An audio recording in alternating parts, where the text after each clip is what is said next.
Recording in progress. Good.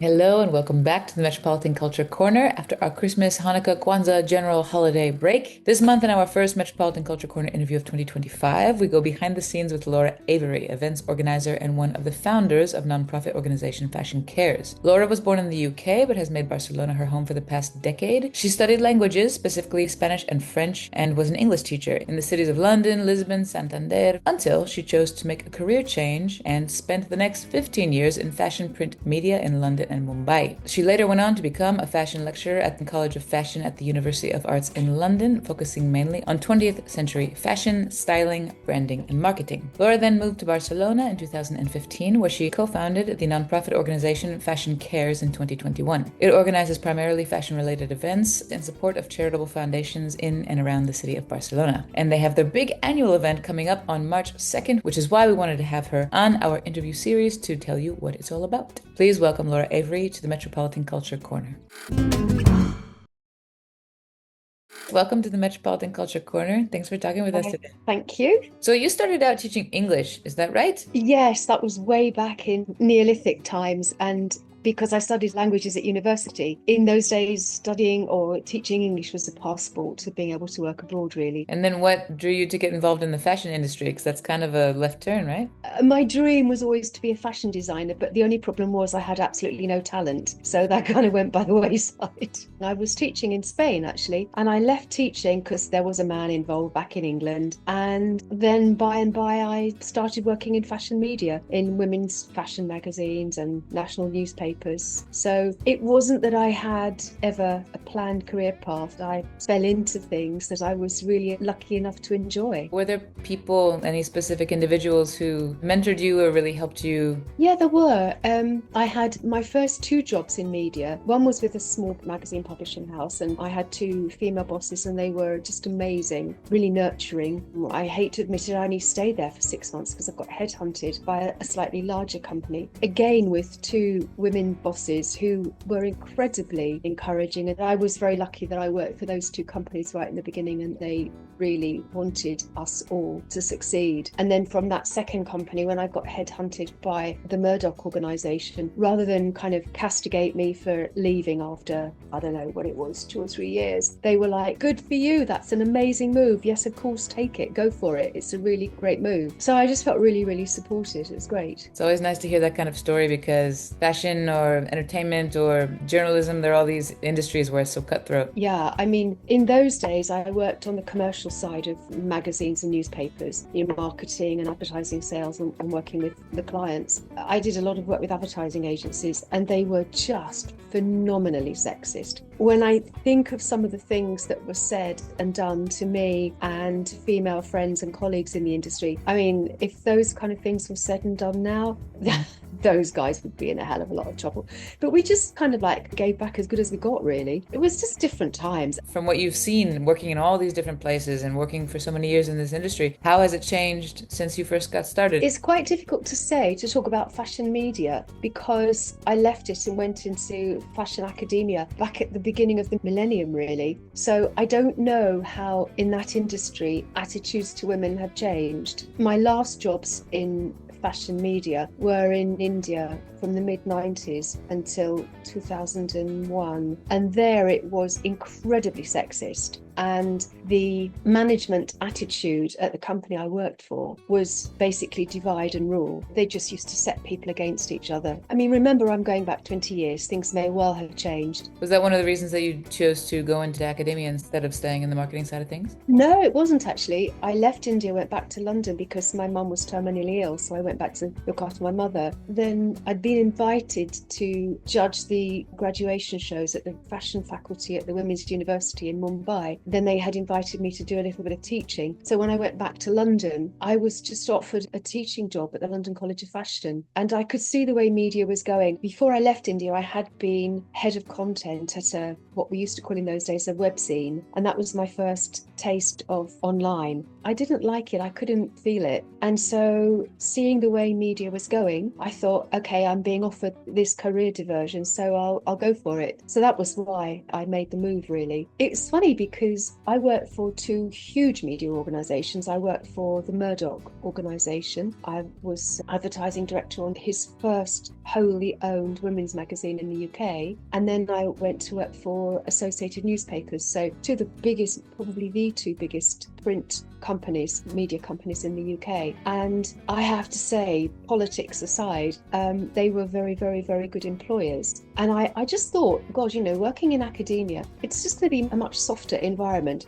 Oh no, it's quite a bitchy environment. It's really not what I expected it to be. I mean, I was kind of lucky in a way because I was only what they called an associate lecturer, so I didn't have permanent contracts. So I didn't have to get involved in the backstabbing and politics, which was good. So I was able to kind of like stay a little bit out of it. From teaching, is that where your interest in making fashion more sustainable came from, or did that come later on? I suppose it would have been around about that time when we were all really starting to wake up about sustainability, and it just became an intrinsic part of our teaching. The more time passes and the more you look at the way fast fashion is moving, the more imperative it is to really, really look hard at sustainability, because it's so frightening. And what it boils down to is that we've been brainwashed into being consumers really since the Industrial Revolution, as technology has enabled companies to produce more, so they advertise more, so they make us want to buy more. And now clothing, fashion is cheaper now than it has ever been. We all want a bargain, we're all human, and we see t-shirts for €3 or €4. Well, hang on a minute,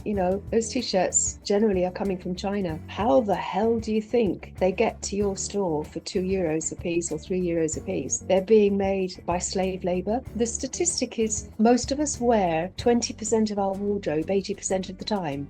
And so much of our clothing just sits in the back of our wardrobe and is never worn. I'm not painting myself as an angel here, because I've got stuff in my wardrobe that I don't wear as often as I should. It's because we're victims of super capitalism and we're just trained to buy and spend money. I'm always going and giving talks at conferences and things about sustainability, and people say to me, well, what exactly does sustainability mean in fashion terms? And I'll say to them, well, look, I would say to you, never ever buy from Temu or Shein, because there is no way in the world that you can make those clothes sustainable. In case someone doesn't know, these are applications online that are websites based in China. They're purely online. Shein now I think it's the biggest fashion company in the world because it's all online, whereas a more, let's say, traditional bricks and mortar fashion company, they might manufacture in China, but they are importing their things into Europe en masse, whereas Shein will mail you one piece or two pieces from China. So of course that's increasing the carbon footprint, making their goods even more unsustainable. So I say to people, look, you don't have to stop buying, just buy less. You can still buy from Zara or H&M or Mango or whoever, but just make sure that you're not buying this season's trend pieces, because if they're bang on trend this season, they're going to probably look a bit dated next season. So if you buy slightly more classic pieces, things that you can think, yeah, I can see myself wearing that next winter or next summer, then those are the pieces to buy. Just because they're from, what we call in Britain a high street store like Zara, Mango, H&M, they're not all bad quality. Some of the quality is quite reasonable, and if you take care of it, if you look after it, you can make those clothes last. Some of these brands that you mentioned don't have the best reputation in terms of sustainability and in terms of their production. If they're really interested in making sure they're being as sustainable as possible, how would someone know if a company uses slave labor versus employees who are earning a living wage? It is very, very, very difficult because supply chains are, for the most part, pretty opaque. It can be very difficult for the retailers themselves to know exactly every step of their supply chain. Let's talk about cotton, for example. When we first started talking about sustainability, we used to be saying things like buy natural fibres, but actually cotton is just about one of the thirstiest crops there is. And if you care to look up the Aral Sea, it used to be the third biggest contained lake. There's a geographical word for it, which means it doesn't have rivers flowing into it, doesn't have rivers flowing out of it. It's kind of self-contained. And it used to be the third biggest in the world. And it's now basically a trickle. And the reason it's dried up is because a lot of the water that used to feed it has been diverted for agriculture, primarily cotton. So it's not necessarily the right thing to do to be buying cotton. And also, of course, because, as I said, supply chains can be pretty opaque, the end retailer doesn't always know that their cotton that their suppliers have made their clothes from, they can't always tell that it's sustainably grown cotton. It's a real conundrum. What it comes down to is absolutely the best way to be sustainable is to buy secondhand, but we're trying to avoid that phrase now. We're trying to call it pre-loved because it sounds nice. So we try to persuade people to buy pre-loved, and we try to persuade people to really, really take care of their clothes, because the more you take care of your clothes, the more you can make them last. And when you pass on your clothes, when you donate them to something like Fashion Cares, they're more likely to be bought. Because if you're going to pass on something that's looking really, really tired and faded, and it's provided a banquet for the moths or whatever, it's not going to get bought. I think the percentage is something like 80% of clothes that are donated to charity never get bought. And so what happens is that when charities get left with stuff that they can't sell, they ship it out to places like Alto Spifio in the Atacama Desert or to Cantamanto in Ghana, because they think we're doing the right thing because we're donating these clothes to poor people. Well, the people in Ghana who live in and around Cantamanto, they call the stuff that is donated by the West dead white man's clothes. And some of it gets sold in the markets there, but there is an absolutely enormous mountain of textiles which is never going to biodegrade, and it's just poisoning the watercourses. Sometimes it auto combusts. It's toxic. It's just killing the environment. There's no other word for it. But stupidly, youngsters these days are not taught to look after their clothes. When I was a child, I was brought up by a grandmother who had lived through the First World War and the Second World War, and my mum had been brought up during the Second World War. So I was taught if my toe went through my sock, then I was taught to darn. But when I was teaching at the London College of Fashion, my design students didn't know what the word to darn meant because they were brought up in a disposable world. So you get a hole in your sock, you throw your socks away. They stopped teaching basic needlework skills, I think, in 1995 in British schools. So young people, they're not taught the basic skills. We're trying to train people back into the idea of, okay, my sock's got a hole in it. No one is going to see if I darn the toe because I've normally got shoes on, hey, so I can darn my socks. If something goes wrong with an item of clothing, think about what you can do to change it. I had a fake leather dress, which I absolutely adored. And I don't know what happened to it, but the plastic surface started to peel off from the bonding. So I took it to my lovely seamstress, shout out here to Rosa at TechMod in Sant'Antoni. And I said, can we cut the top off this? And I'll just wear it as a skirt. And so I now have a really, really nice skirt. So there are things that you can do to revamp your clothes. And if you can't do it yourself, then in Spain, we're so much luckier than we are in Britain. There's a costurera or two in practically every barrio, and take stuff in and say, look, what can we do to salvage it? I know from Fashion Cares, you guys promote the idea of upcycling clothing. If the perception were to change from something that someone who can't afford new clothes does to something that you do because it's an artistic expression of yourself, or it's something interesting, it's something good you do for the planet, I think people would do it more. But I think it's an education issue. Do you feel like when you've been speaking at these conferences or when you've been putting on events with Fashion Cares, have you seen an impact of people who've suddenly discovered the concept of restyling or upcycling? Yeah, people do seem to be paying attention. The woman I just spoke about, Rosa at TechMod, her studio around there seems to be thriving. It's a place you can go to learn skills. And my colleague at Fashion Cares, Felissa, who you know very well, she hosts clothing swaps. I'm usually busy with my pub quizzes on Sundays, but I went to her clothing swap and I picked up 3 pieces that I'm so thrilled with. Haven't even got to alter them. They're just fabulous, because sometimes you do get bored with things and there's nothing wrong with them. Maybe you've worn it too much and you're bored, or maybe it doesn't suit your lifestyle. So take them to swaps. And of course, Felissa is just an absolute genius at making over clothes and transforming them. But what we're trying to do with Fashion Cares is make like upcycling your clothes. We want to make it fun. We want to make it, as you said, an artistic, a creative endeavor. Because from my years in working in media and advertising with fashion, I know that you don't win people over by hitting them over the head with a big stick. You win them over by enticing them with a carrot and making things fun.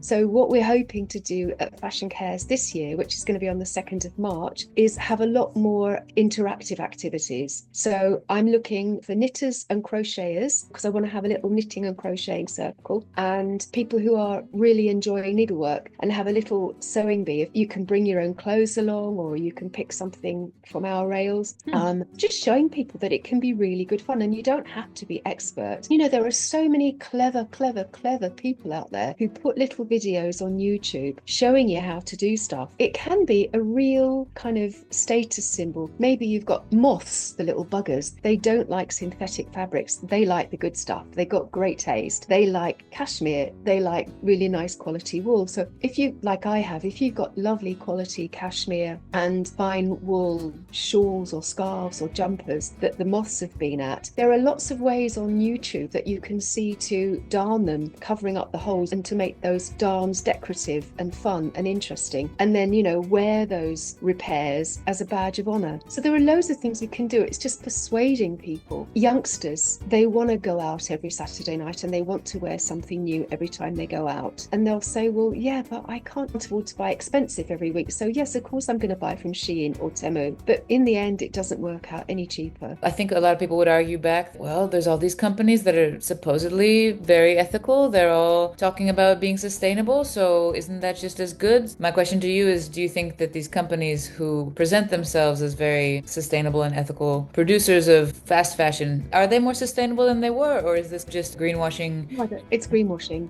Absolute greenwashing. They cannot possibly be sustainable at the prices they charge to the end user. It doesn't matter what they say, it's greenwashing. So if someone says, okay, look, everything that you've said makes sense to me, and I'd really like to get into, first of all, upcycling, which is a word that I used. I don't know if everyone knows what that means. If you don't mind maybe explaining what that is, and maybe giving people in Barcelona some recommendations on anything locally in the city that people can really take advantage of. First of all, scour the secondhand shops, like Umana, for example. You can get some lovely stuff in there. And one of the advantages of buying pre-loved is that the chances are you're not going to see someone else wearing the same thing when you go out on a Saturday night. Because buying secondhand can be very, very cheap, it gives you the opportunity to experiment on something. It gives you the opportunity to sit at home, watch a YouTube video and learn how to do things, or go to your local dressmaker, your costurera. So many of them run courses. I keep mentioning her, but Rosa in Santander at Tech Mod. There is another merceria in my barrio in Pobla Sec called Filifet, and she runs courses on how to use a sewing machine. So it's not that difficult, and there are some alterations that you can do yourself and some alterations that are a bit tricky, so you need to get it done for you. At the very least, you buy something and you can reuse the fabric. What I mean by upcycling is what I was just saying about the dresses. I just had them made into skirts. What Felissa does, for example, you know, you can put 2 or 3 different things together to make one. Some people, if you're tuning in for the first time, you won't know who she is, but people who've seen this interview series will have seen her. We interviewed Felissa Williams of Themby Fashions on the Metropolitan Culture Corner. But for those of you who don't know who she is, I work with her in my professional capacity as a musician. She makes incredible handmade works of art, these dresses, Genius. all kinds of things, and she upcycles. She takes found pieces and turns them into something else. And she often, as you says, does clothing swaps and she does workshops. And we definitely want to give a shout out to her because she's also a big part of Fashion Cares and the event you guys are having on the 2nd of March. Yeah, she's a huge part of Fashion Cares, as is our other colleague, Toe. It's interesting because she is a denim designer, but she's now working for a company called Dawn, as in the break of day, DAWN. They are a denim company based in Berlin. They design in Berlin. They manufacture in Ho Chi Minh City in Vietnam, but they are truly sustainable. Their supply chain is very transparent. And there are lots of other companies who, if you really take time time to dig down, and it's usually the smaller companies who work on a blockchain basis, which means that they are able to certify every step in their supply chain so that they can prove their sustainable credentials. And that's really important. But one of the problems is, a friend of mine works for a company here, a Spanish company, who make exercise wear, and they manufacture in China, but they are very aware that it's not great for the environment having to import all the way from China. So they've been trying to manufacture in Turkey and in Spain, but she was saying to me that the cost is phenomenal, the incremental cost manufacturing in Turkey or Spain, and also the turnaround times. They give a design and they ask for a sample to the Chinese, and the Chinese have it back to them within a week. In Spain, it takes 6 weeks. With all my love and respect towards Spain, is that because of the Spanish culture of taking things a bit easy often when it comes to business and productivity, or is that because, just to put it bluntly, is that because in China they have children working in the factories? I suspect it's both. I suspect it's both, but probably more what you said about the child labour and the slave labour in China, which enables them to keep their costs down. The fast fashion industry has this dark side of it, but what about more upscale fashion lines or designer brands that I personally can't afford, and runway model type fashion? Is that any different? Again, their supply chains are not transparent, so we don't know. They don't have the same kind of pressures on them to produce stuff for 3 cents, basically. When I'm talking about haute couture, I'm not talking about the ready-to-wear diffusion lines. I'm talking about the real haute couture. And there are so few true haute couture clients these days that it's tiny tip of the iceberg. A lot of their ready-to-wear and diffusion lines, I wouldn't like to say how sustainable they are. The fashion cycle has speeded up. Back in the day, there were 2 collections a year. Now there are at least 4, spring, summer, autumn, winter. So everything is speeding up. So that means that manufacturing has to be quicker. If things get quicker, it puts the pressure on prices, etc. So really the only way to be sustainable is to try to take care of the clothes you have and to consider buy upcycling. Learn very, very basic needlework skills. Learning dressmaking skills can be such good fun. You get such a buzz out of things that you've done or made. My flat is, apart from my IKEA sofa and armchair I'm sitting in at the moment, is almost entirely furnished from furniture that I've scavenged off the street on a Friday night. I learned how to renovate furniture, so I've stripped it, reupholstered it. Now I've got some great stuff. In my dining table, I bought 2 old-fashioned sewing machine, cast iron sewing machine bases, and had a sheet of glass cut and a frame made. That's my dining table. I've got a lamp here. It was a mannequin, a dress form that was dumped on the street before I left London. So I took that and I wired her up for electricity, and I give her a new dress and a new hat every few months, every time I get bored with the fabric. I love it. I think taking away the stigma of the concept of secondhand or pre-loved stuff is kind of the key, because it sounds like an opportunity to have a really good time, have a lot of fun furnishing your place or dressing your body in a way that really expresses you. And also another way to shop really consciously, and again, it's not saying that you've got to spend a lot of money, but have a colour consult. A friend of mine, Brenda, she has supported us at Fashion Cares every year, and she's a colour consultant. If you make sure that everything you buy, you're going to get a lot of wear out of, and a part of that is making sure that you're buying the right colours, because wearing the wrong colour can just kill you stone dead. It can make you look like a corpse that's been dug up after 3 weeks, or it can absolutely light up your face. If you get the right kind of advice about your colour, that will enable you to buy more carefully so that your clothes look better on you. And so Brenda will be doing colour consultancy at Fashion Cares again this year. At Fashion Cares, Brenda will be there, Felissa will be there, you'll be there. So there'll be people, like professionals in this industry, who are available to talk to people about all of this, right? Absolutely, yeah. All of us are fashion professionals in one form or another. Felissa's a stylist and a dressmaker, as you know. Toe is a designer. My background is in styling, and Brenda is a professional colour consultant, and we're going to have professional seamstresses there. So it's all there to give you advice and to help you and encourage you, and just to say, hey,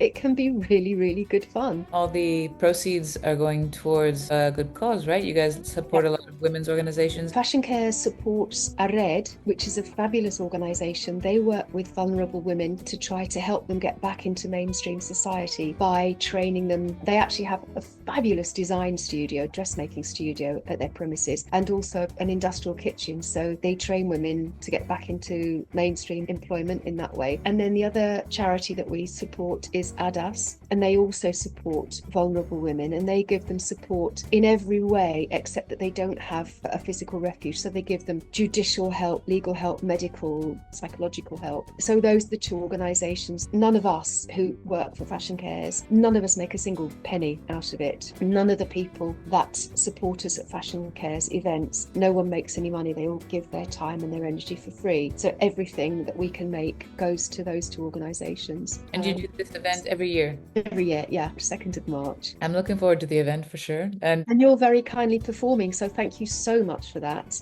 You're welcome. I didn't mention it in the interview because I wanted the focus to be on you. But yes, people who are watching this, I will be performing at the event because as members of this community, all the work that these two nonprofit organizations do to support women who are in dire straits and really difficult circumstances beyond anything that I've had to live through. I mean, the least that I can do is give what I can. In my case, that's music. In your case, you and Felissa and Towie and everyone are doing so much. So this is why Laura's on our interview series this month, people, so that you guys can be aware of all this incredible work and all these people in our community who really could use your support, and you could walk away with some cool stuff. There's really no downside to coming. Yeah, I also want to give a shout out to Rai Vieira, who is our lovely singer guitarist who played last year. He's supporting you this year. And Ivan, who leads the flamenco act, who perform every night at the Palau. Like last year, he's going to give a masterclass in flamenco, so anyone can come up and have a go at flamenco dancing, which is hysterical last year. They loved it. We've got a great DJ called DJ Stingray. We have a fabulous burlesque troupe of dancers who've been with us every year so far, so they're going to be dancing again. And there's food and drink there. There's 3 or 4 catwalk shows, and there's raffles with prizes and everything. So it's just a nice day. And we put dogs on the catwalk because Clea, the lovely woman who manages the Palau, she has a lovely little doggy boutique where she makes fabulous accessories for dogs, and she supports dog charities. So as a thank you to her, some of our models who have dogs, they bring their dogs on the catwalk, and we dress the dogs up in their coats and their collars and everything. Nothing is taken seriously in that way because, like I said, the way you get people to do stuff is by giving them fun.